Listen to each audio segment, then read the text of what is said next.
नवलपरासी पश्चिममा एकपछि अर्को ट्विस्ट।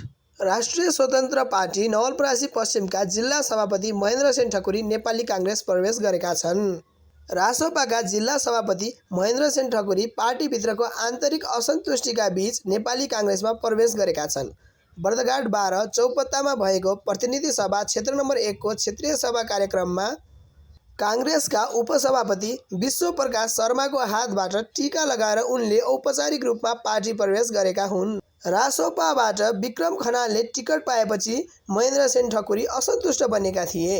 2079 सालको प्रतिनिधि सभा निर्वाचनमा उम्मेद्वार बनेका सेनले 12,000 भन्दा बढी मत प्राप्त गरेका थिए। खनाल लुम्बिनी प्रदेश काङ्ग्रेस महामन्त्री त्यागेर रासोपाको उम्मेद्वार बनेका हुन्।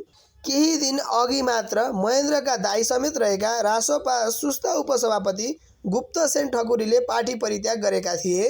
उनको काङ्ग्रेस प्रवेशसँगै जिल्लाको राजनीतिक समीकरणमा नयाँ बहस सुरु भएको छ।